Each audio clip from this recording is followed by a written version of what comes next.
नमस्कार दोस्तों, मैं अंकित आपका अपने परिवार ड्रीम एकेडमी में एक बार पुनः स्वागत करता हूं। आज हम फिर एक नए टॉपिक के साथ उपस्थित हैं। आज हमारा टॉपिक हिंदी से रिलेटेड होगा, यानी आज हम हिंदी के आगे जो पढ़ा है उसके आगे पढ़ना प्रारंभ करेंगे। आज हमारा टॉपिक होगा वचन, यानी आज हम चर्चा करेंगे वचन और उसके प्रकार के बारे में और उससे जुड़े हुए जो महत्वपूर्ण बिंदु होंगे, जो परीक्षा के दृष्टि से इम्पॉर्टेंट होंगे, उन सब की चर्चा प्रारंभ करेंगे। आइए प्रारंभ करते हैं पढ़ना। क्या टॉपिक है? तो हमारे टॉपिक का नाम वचन है।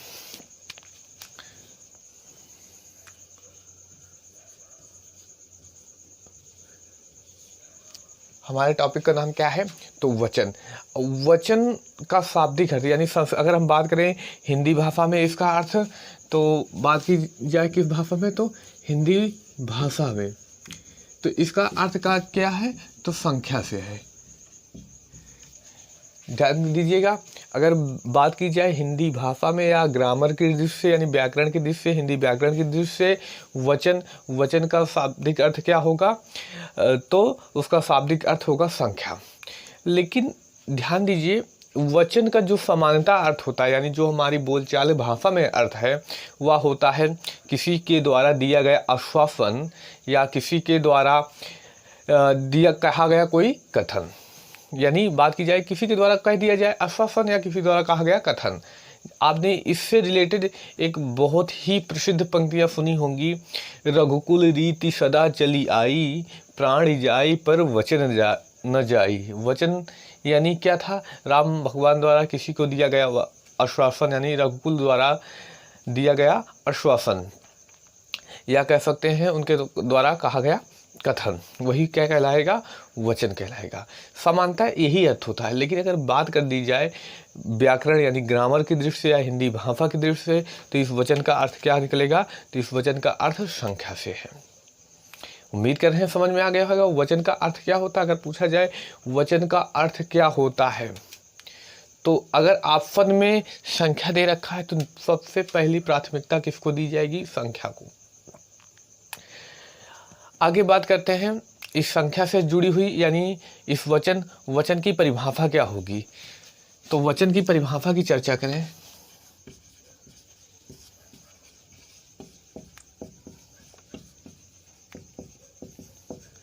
किसकी चर्चा करेंगे? तो हम वचन की परिभाषा की चर्चा करेंगे। अब देखिए, हमने बात बताई कि जो वचन होता है, वचन का शाब्दिक अर्थ क्या है व्याकरण की दृष्टि से? तो संख्या। तो यानी परिभाषा भी संख्या से जुड़ी होगी। अब संख्या कैसे हो सकती है? या तो किसी वस्तु की हो सकती है या किसी व्यक्ति की संख्या हो सकती है। अब संख्या में दो चीज़ें आएंगी, या तो एक ही वस्तु हो या एक से अधिक वस्तु हो। तो यानी परिभाषा यहीं से हम बनाते हैं। तो शब्द के जिस रूप से, यानी जो शब्द दिया होगा, जो शब्द दिया गया है, उसके उसी रूप से संख्या के एक व अनेक होने का बोध जिस माध्यम से होगा, वही क्या कहलाएगी? तो वही कहलाएगा वचन। यानी इसकी परिभाषा हम नोट कर लें तो क्या होगी? तो इसकी परिभाषा लिखते हैं। परिभाषा क्या होगी? तो लिख लें इसको, शब्द के जिस रूप से किसी भी वस्तु या व्यक्ति, क्या है? शब्द के जिस रूप से किसी भी वस्तु या व्यक्ति की संख्या क्या होगी? एक अथवा अनेक होने का बोध हो। अनेक होने का बोध हो, उसे ही, यानी उसे वचन कहते हैं, है ना? याद रखिएगा, बेहद ही इम्पोर्टेंट है। वचन की परिभाषा क्या होगी? तो शब्द के जिस रूप से किसी भी वस्तु या व्यक्ति की संख्या का एक अथवा अनेक होने का बोध हो, उसे ही वचन कहा जाता है। परिभाषा समझ में आ गई होगी, याद रखिएगा, समझ में आएगा।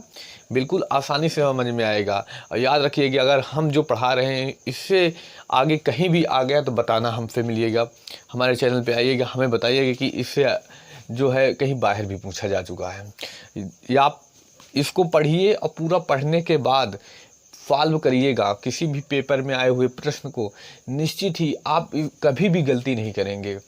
लेकिन आपको पहले यह वीडियो पूरा देखना होगा, पूरे पार्ट को, यानी पूरी जो वचन हैं, वचन के नियम क्या हैं, इन सबको अच्छे से पढ़ना होगा। आप पढ़ लेते हैं, निश्चित बात आप किताब भी कोई पढ़िएगा या कोई प्रीवियस ईयर के आए प्रश्न को भी सॉल्व करिएगा, निश्चित ही आपको समझ में आ जाएगा। और याद रखिएगा, अगर इतना नहीं कर सकते तो फिर पढ़ना लिखना छोड़ दीजिए, क्यों पैसा किसी का बर्बाद करते हो। आइए बात करते हैं, पैसा मत बर्बाद करिए, सीधा ध्यान पे दीजिए इसके बारे में।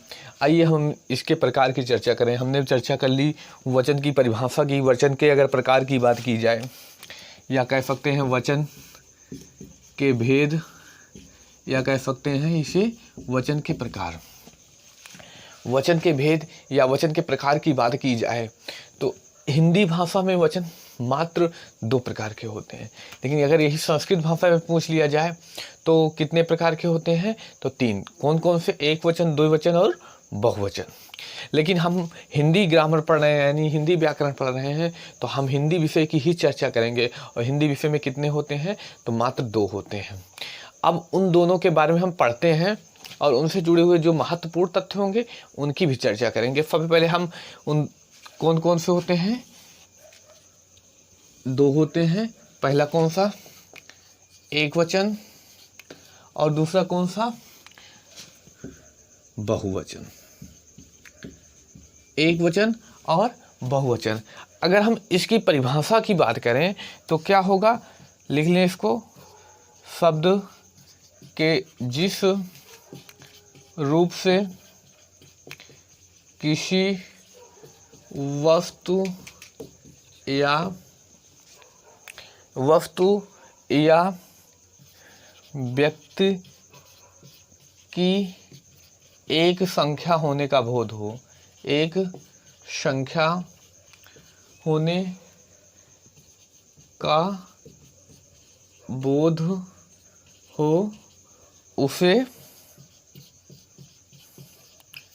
एक वचन कहते हैं। जबकि इसकी परिभाषा की बात की जाए, यानी बहुवचन की, तो शब्द के जिस रूप से किसी वस्तु या व्यक्ति का एक से अधिक होने का बोध हो, वहां पर क्या होगा? बहुवचन। इसको नोट कर लें। शब्द के जिस रूप से किसी वस्तु या व्यक्ति, किसी वस्तु या व्यक्ति की एक से अधिक संख्या होने का बोध हो, उसे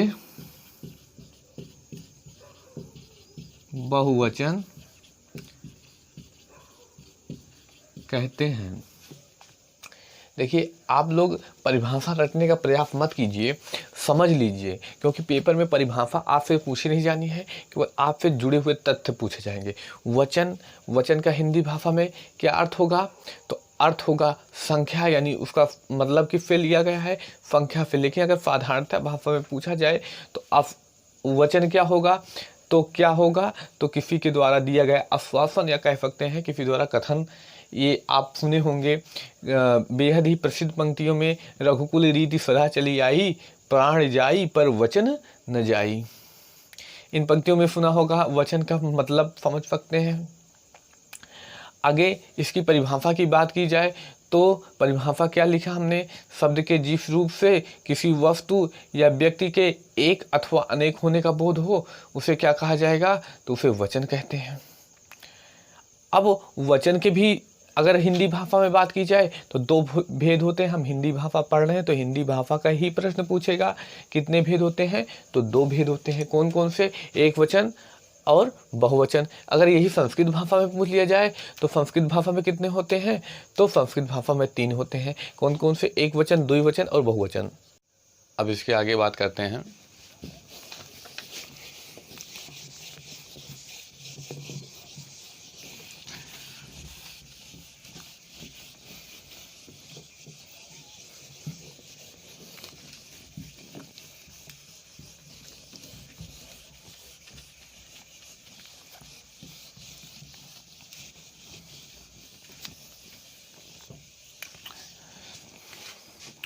देखिए, कुछ अब हम ऐसे शब्दों की बात करेंगे जो सदैव एक वचन में होंगे, बार बार यहीं से परीक्षा में प्रश्न बनता है। कुछ उसके बाद कुछ ऐसे शब्द की चर्चा करेंगे जो सदैव बहुवचन में रहते हैं, अधिकतर करके यहीं से प्रश्न बन जाता है। और उसके बाद हम चर्चा करेंगे इनके बनाने के नियम क्या हैं, यानी एक वचन से बहुवचन बनाने के नियम क्या हैं, उन सब की चर्चा करेंगे। तो हम पहले चर्चा करते हैं क्या, तो सदैव एक वचन में प्रयुक्त होने वाले शब्दों की।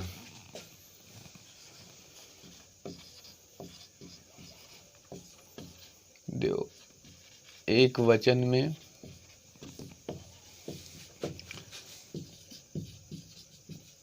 प्रयुक्त होने वाले शब्द।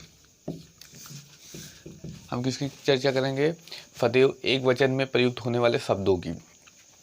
याद रखिएगा, बहुत सारे शब्द होते हैं जो सदैव एक वचन में प्रयुक्त होते हैं, लेकिन मैं अभी जो बताने चल रहा हूँ, हाल ही में 2 से 3 वर्षों में जितने भी प्रश्न पूछे गए हैं इससे जुड़े हुए, या इन प्रश्नों के एग्जाम्पल देकर, यानी उन शब्दों को देकर पूछा गया है एक वचन है या बहुवचन है, या किस में एक वचन है बहुवचन है, अभी हाल ही में जितने भी पेपर हुए हैं उन्हीं पेपरों से ये सारे उदाहरण लिए गए हैं। तो याद रखिएगा, ये बेहद ही इम्पॉर्टेंट है, क्योंकि कई बार हमने देखा कि वही प्रश्न दोहरा कर, मतलब 2 बार 3 बार ऐसे करके वही प्रश्न सेम पूछा जा रहा है। तो यानी याद रखिएगा, इन एग्जाम शब्दों को आप तैयार कर लीजिए ताकि आने वाली परीक्षाओं में आपको मदद करें। और याद रखिएगा, अगर तैयार करिए आप लोग, क्योंकि आने वाली यूपी पुलिस की वैकेंसियां हैं। अभी आईपीएल चल रहा है तो सब आईपीएल में बिजी हैं, तो जो पढ़ने वाले बच्चे हैं जिनको सिलेक्शन पाना है वो पढ़ाई में ध्यान किए हुए हैं। अगर आप लोग भी चाहते हैं कि हमारा सिलेक्शन हो तो आप लोग आईपीएल के साथ साथ, मैच के साथ साथ पढ़ाई पर भी ध्यान दीजिए। आइए चर्चा करते हैं वो कौन कौन शब्द हैं, लेकिन उससे पहले थोड़ा सा नोट कर लीजिए।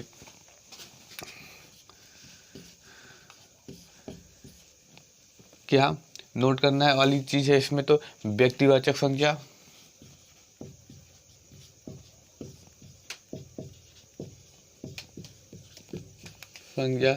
या अगला कौन सा, पदार्थवाचक संज्ञा, या इसी को क्या कहते हैं, द्रव्यवाचक संज्ञा। और तीसरा कौन सा है, भाववाचक संज्ञा। वाचक संज्ञा सदैव एक वचन में होती है। क्या है, याद रखिएगा, नोट करने वाला पॉइंट बिंदु क्या है, तो व्यक्तिवाचक संज्ञा, पदार्थवाचक संज्ञा, या इसी को कहते हैं द्रव्यवाचक संज्ञा, और भाववाचक संज्ञा। ये तीनों जहाँ भी आ जाएंगे वो सदैव किस में होंगे, तो एक वचन में। जैसे व्यक्तिवाचक संज्ञा में तो बहुत नाम ही होता है, तो निश्चित बात है वहाँ देखते ही पता चल जाएगा। जैसे मैं खुद का नाम बात करूँ, अंकित, मैं व्यक्तिवाचक संज्ञा हुआ, और तो वो किस में होगा, एक वचन। या जगह की बात की जाए, स्थान की बात की जाए, जैसे प्रतापगढ़, अमेठी, रायबरेली, इलाहाबाद, ऐसे कि एक जगह का नाम हुआ तो एक व्यक्ति का नाम, यानी एक जगह की बात की जा रही तो वहाँ पर एक वचन होगा। व्यक्तिवाचक संज्ञा तो आसान होती है। हम ध्यान देते हैं पदार्थवाचक संज्ञा में। पदार्थवाचक संज्ञा के कुछ एग्जाम्पल जो बार बार प्रश्न पूछे गए हैं उनकी चर्चा करें। जैसे सोना, सोना स्लिप वाला सोना नहीं, गोल्ड वाला सोना, यानी जो धातु होती है वो उसकी बात की जा रही है, यानी सोना। और क्या, कौन सा, चांदी, सोना, चांदी, पानी, वर्षा, दही, लस्सी, घी, तेल, दूध। ध्यान दीजिए, ये सारे प्रश्न हाल ही में जितने 2 से 3 वर्षों में जितने भी पेपर हुए हैं, ये प्रश्न आ चुका है। इसमें से कई ऐसे शब्द हैं जो बार बार वही दोहराए गए हैं, यानी 2 से 3 बार, कुछ शब्द ऐसे हैं 4-4 5-5 बार पूछे गए हैं। तो याद रखिएगा, जब भी यहाँ से प्रश्न आता है तो इन्हीं शब्दों से अधिकतर करके प्रश्न आ जाता है कि बताइए इनमें से कौन सा एक वचन है, कौन सा बहुवचन है। और याद रखिएगा, अब सबसे इम्पोर्टेंट, जनता। जनता देखने में तो लग रहा है जनता यानी बहुत सारे व्यक्तियों के समूह की बात की जा रही है, तो यहाँ पर बहुवचन होगा, लेकिन जो जनता शब्द है वो सदैव एक वचन के लिए प्रयोग होता है। याद रखिएगा, ये जनता किस में होगा, एक वचन में होगा। या बात किया जाए सामान या सामग्री भी किसमें होगी, एक वचन में। सामान या सामग्री किसमें होगी, तो एक वचन में। आगे बात की जाए आग, या देखिए क्रोध, क्रोध क्या है, भाववाचक संज्ञा है, तो एक इसमें होगा, ये भी एक वचन में। सत्य, झूठ या भीड़, देखिए भीड़ क्या होती है, कई व्यक्तियों का समूह होता है, लेकिन सदैव इसका प्रयोग किस में होता है, एक वचन में। आगे बात की जाए जैसे प्रजा, प्रजा क्या होगी, कई व्यक्ति होंगे लेकिन इसका प्रयोग किस में होगा, एक वचन में। जैसे सहायता, सहायता क्या होगा, भाववाचक संज्ञा, लेकिन इसलिए इसका प्रयोग किस में होगा, एक वचन में।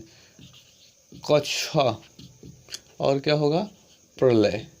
देखिए कक्षा कई विद्यार्थियों यानी कई स्टूडेंट का समूह होगा, लड़के होंगे लड़कियां होंगी, लेकिन इसका प्रयोग सदैव किस में होगा, इस शब्द का प्रयोग किस में होता है, तो एक वचन में होता है। आइए अब कुछ ऐसे शब्द की बात करें जो सदैव बहुवचन में ही प्रयोग किए जाते हैं, उसकी चर्चा कर लें। सदैव बहुवचन में प्रयोग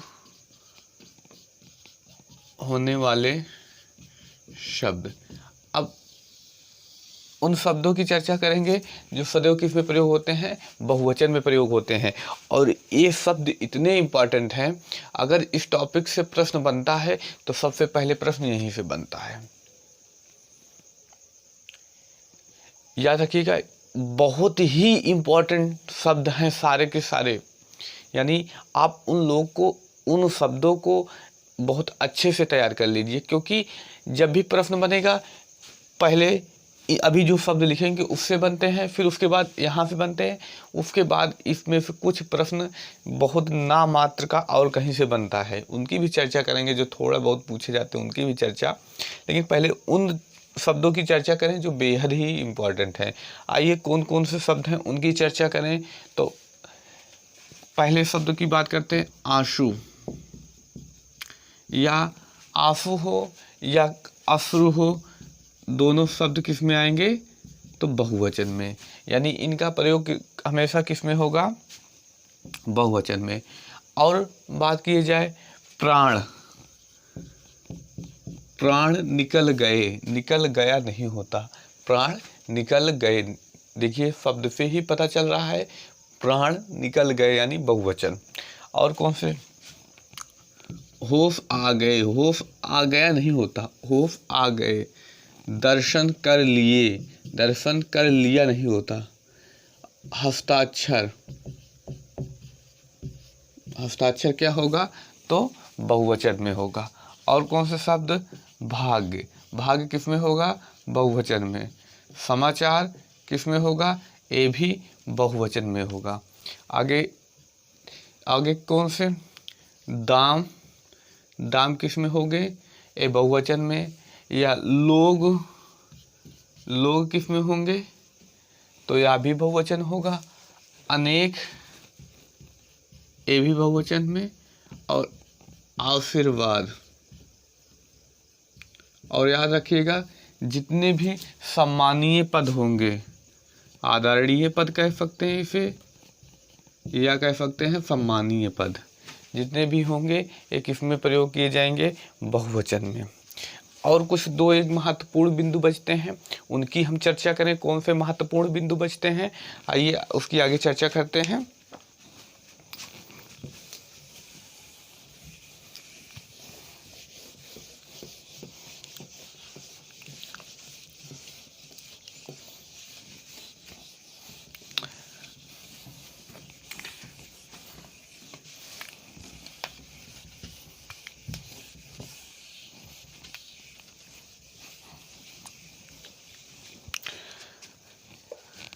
थोड़ा सा ध्यान दीजिए। अगर मेरा यह वीडियो आपको पसंद आया है तो अपने भाई, अपने मित्र में शेयर करिए और हमारे चैनल को सब्सक्राइब करिए। और सब्सक्राइब कर लिया है तो लाइक करना मत भूलिए। अगर आपको कुछ भी प्रॉब्लम होती है तो हमें कमेंट बॉक्स में बताइए, हम आपसे संपर्क करेंगे और आपकी जो समस्याएं होंगी हम उनको दूर करने का प्रयास करेंगे। और याद रखिएगा, हार मत मानिए, क्योंकि कहीं ना कहीं मेहनत करने वाले की कभी हार नहीं होती। याद रखिएगा, ज़रूरी नहीं कि आप जो है बहुत पढ़ें, लेकिन जितना भी पढ़ें अच्छे से पढ़ें, ताकि आने वाले पेपर में जब भी उससे जुड़े हुए प्रश्न आए तो हम बहुत ही आसानी से उन प्रश्नों को कर सकें। और याद रखिएगा, हर कोई जन्म से यानी पेट से माँ के नहीं पढ़ के आता, वो बाहर आता है, इस संसार में आता है तभी पढ़ पाता है। तो आप में भी वह कला है, आप भी पढ़ सकते हैं, आप भी सिलेक्शन पा सकते हैं, लेकिन उसके लिए थोड़ी सी मेहनत करिए। याद रखिएगा, मैं कहता हूँ आप अपनी 1 साल मेहनत करके दे दीजिए, बाकी पूरी लाइफ आपकी ऐश्वर्य आराम से गुजरेगी। मैं हिंदी इतने अच्छे से पढ़ाऊँगा कि आप लोग किसी भी पेपर में बैठेंगे, किसी भी एग्ज़ाम में बैठेंगे, आपको हिंदी बहुत ही आसानी से समझ में आएगी। बस मुझे 2 महीने का वक्त दीजिए, यानी मुझे अच्छे से 2 महीने का टाइम दीजिए। मैं गारंटी करता हूँ कि आप लोग किसी भी पेपर में बैठेंगे तो हिंदी से कोई प्रश्न बाहर नहीं जाएगा। बस 2 महीने, अगर आप 2 महीने हमें दे सकते हैं तो मैं गारंटी करता हूँ कि हिंदी में सारे प्रश्न सही होंगे। लेकिन अगर 2 महीने नहीं टाइम दे सकते, इतना टाइम नहीं दे सकते, तो तैयारी करना बंद कर दीजिए। क्योंकि पैसे क्यों बर्बाद करना, कहीं जाकर कमाइए, कुछ अच्छे काम करिए, कुछ पैसे कमा लीजिए। माता पिता का भी पर थोड़ा सा काम में मदद कीजिए। आगे बात करते हैं अपने टॉपिक पर। वह महत्वपूर्ण बिंदु क्या है, उस महत्वपूर्ण बिंदु पर चर्चा करें।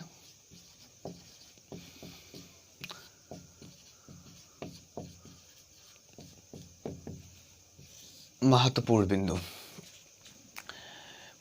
बिंदु क्या है? सम्मान या आदर सूचक पद, अभी तो हमने लास्ट में लिखा था ना, उन्हीं की चर्चा करते हैं। सम्मान या आदर सूचक पदों के लिए सदैव बहुवचन का प्रयोग किया जाएगा। लिख लें इसको, सम्मान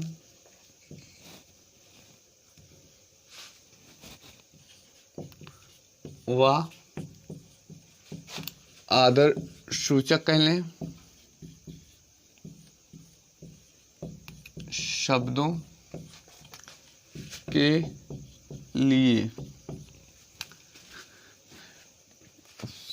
सदैव बहुवचन का प्रयोग होता है। जैसे अब यहाँ से थोड़ा कम समझ में आ रहा है। याद रखिएगा, जितने सम्मान पूर्ण शब्द होंगे या आदर सूचक शब्द होंगे उनको हमेशा किस में प्रयोग किया जाता है, तो उनको प्रयोग हमेशा किया जाएगा बहुवचन में। कुछ एग्जाम्पल से समझ लें, तब आसानी से समझ में आएगा। वह एग्जाम्पल कौन से हैं, कुछ एग्जाम्पल समझते हैं। जैसे पिताजी आ रहे हैं। देखिए क्या है, पिता तो एक ही होता है, लेकिन यहाँ पर देखिए सम्मान बोला जा रहा है।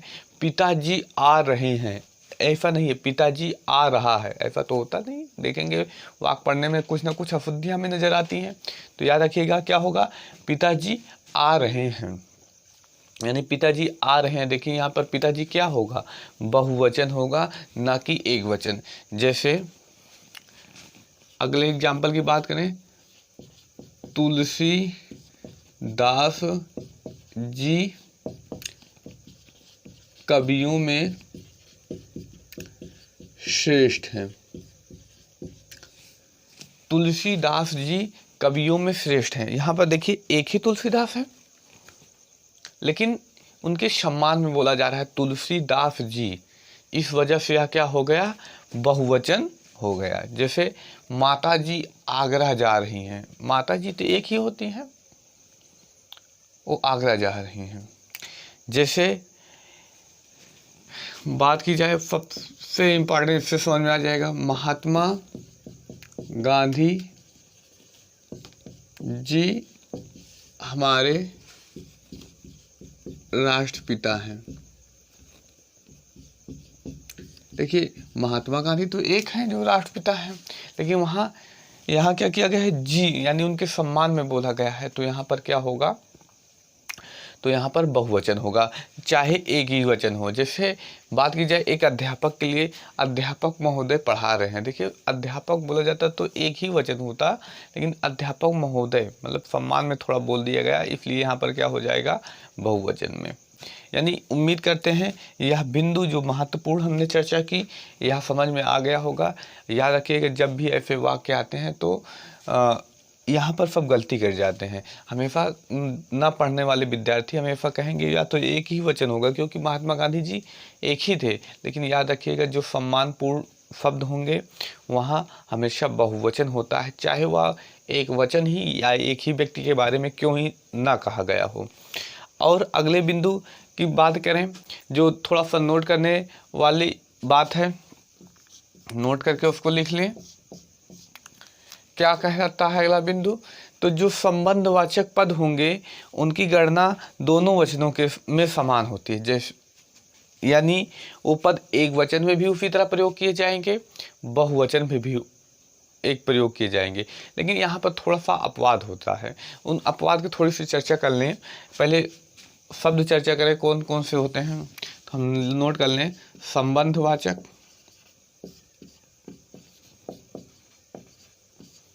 पदों की गणना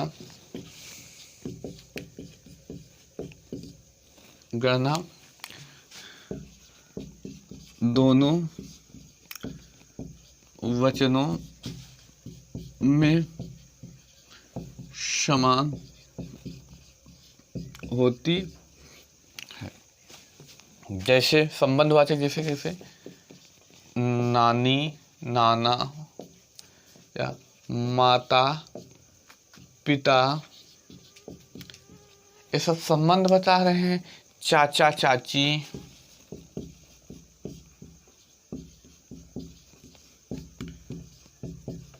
काका काकी, दादा दादी, मौसी बुआ आदि शब्द ये जो होंगे देखिए संबंध बता रहे हैं, यानी एक किसमें होंगे, एक वचन और बहुवचन दोनों अवस्था में समान रूप से प्रयोग किए जाएंगे। अब एक कुछ महत्वपूर्ण बिंदु थे। अब यहाँ पर देखिए थोड़ा सा एक अपवाद है, यहाँ पर माता, कहीं कहीं पर माताएं भी लिखा मिल जाता है। कई बुक माताएं दे देती हैं कि यह अपवाद है, लेकिन कई बुकों में माताएं नहीं दिया जाता। तो जब भी अपवाद से जुड़ा हुआ शब्द आता है तो ये पेपर वाला पूछता भी बहुत कम है, पूछता ही नहीं, क्योंकि आने वाली वैकेंसियों में अपवाद जब होगा तो बोर्ड और विद्यार्थियों में काफ़ी बहस हो सकती हैं, कोर्ट जा सकती हैं वैकेंसियाँ, इस वजह से तो ऐसे शब्द नहीं पूछे जाते।